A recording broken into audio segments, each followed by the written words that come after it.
25 जुलाई को इस देश के युवाओं की बहुत बड़ी जीत हुई, इस देश के जेनजी की बहुत बड़ी जीत हुई और ये जीत बहुत ही ऐतिहासिक थी। ये जीत ऐतिहासिक इसलिए थी क्योंकि जो सरकार कहती थी 12 साल से इस सरकार में इस्तीफे नहीं होते, इस देश के युवाओं ने, इस देश के जेनजी ने उस सरकार से इस्तीफा लिया और सिर्फ इस्तीफा ही नहीं लिया, इस सरकार को झुकने पर मजबूर किया है। तो उसके वजह से इस देश की, कई सारे लोग कहते हैं कि धर्मेंद्र प्रधान का इस्तीफा इस आंदोलन की सबसे बड़ी अचीवमेंट थी, इस आंदोलन का सबसे बड़ा सक्सेस था। वो तो एक सक्सेस था, लेकिन हम मानते हैं कि इस मूवमेंट की जो सबसे बड़ी सक्सेस थी, जो सबसे बड़ी अचीवमेंट थी, वो धर्मेंद्र प्रधान का इस्तीफा नहीं था। वो सबसे बड़ी अचीवमेंट थी कि लोगों के अंदर का जो डर था वो खत्म हो चुका है। जिन लोगों को, जिस देश को इस सरकार ने पिछले 10-12 साल में डरा कर रखा था, धमका कर रखा था कि खबरदार अगर किसी ने भी सवाल किया सरकार से तो उनके ऊपर केसेस करे जाएंगे, जेल में डाला जाएगा।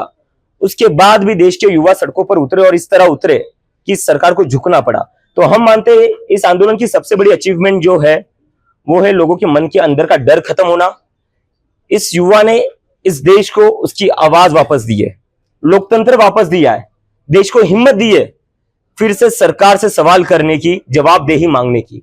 तो ये सबसे बड़ी अचीवमेंट है हमारी। और कई सारे लोगों के मन में अभी प्रश्न है कि कॉकरोच जनता पार्टी की आइडियोलॉजी क्या है, कॉकरोच जनता पार्टी की विचारधारा क्या है।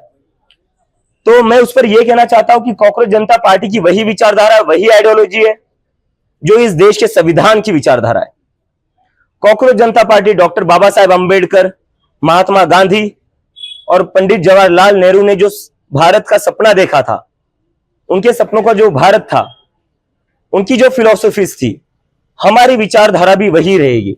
डॉक्टर बाबा साहेब अंबेडकर का सोशल जस्टिस, महात्मा गांधी का नॉन वायलेंस एंड पीस और पंडित जवाहरलाल नेहरू ने जो मॉडर्न इंडिया का फाउंडेशन किया था, एक सपना देखा था आधुनिक भारत का, वो हमारी आइडियोलॉजी रहेगी, वो हमारी फिलॉसफी रहेगी।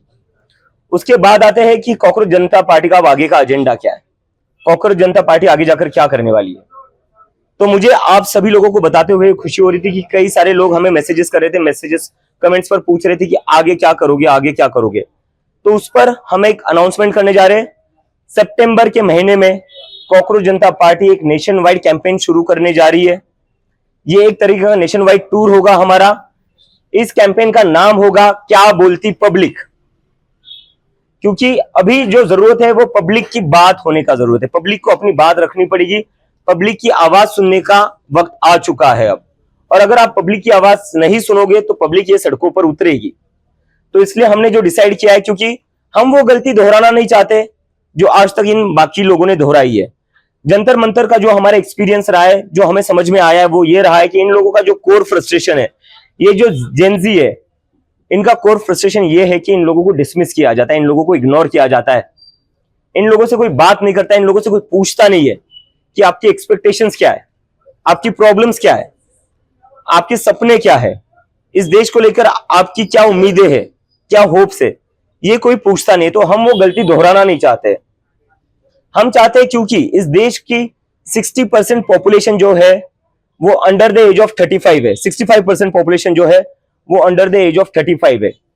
यही लोग हैं जो आगे जाकर इस देश का भविष्य है, यही लोग हैं जो आगे जाकर इस देश को चलाने वाले हैं, यही लोग हैं जो आगे जाकर इस देश को आगे बढ़ाएंगे।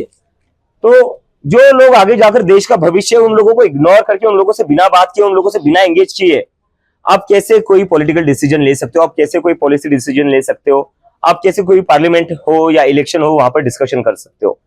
तो हम जो करना चाहते हैं वो करना चाहते हैं इन लोगों से stakeholder consultation, because they are the biggest stakeholder in India right now. Future उनका दांव पर है, जिंदगी उनकी दांव पर है। तो कॉकरोच जनता पार्टी इन सभी पूरे देश भर में घूमेगी, इन सभी लोगों से बातचीत करेगी, समझेगी इनके मुद्दे क्या है, इनकी क्या एक्सपेक्टेशंस है और देश की एक इन टोटलिटी पॉलिटिक्स किस तरीके की होनी चाहिए, पॉलिटिक्स के मुद्दे क्या होने चाहिए। बिकॉज हम शुरुआत से कह रहे कि हम एक प्रेशर ग्रुप है जो चाहते कि एक पॉलिटिकल डिस्कोर्स चेंज हो इस देश का। क्योंकि पॉलिटिकल डिस्कोर्स में, हमारे देश के पॉलिटिकल डिस्कोर्स के नाम पर क्या होता है, यूपी में होता है शमशान बनेगा या कब्रिस्तान बनेगा, महाराष्ट्र में आते हैं तो कहते हैं बटोगे या कटोगे।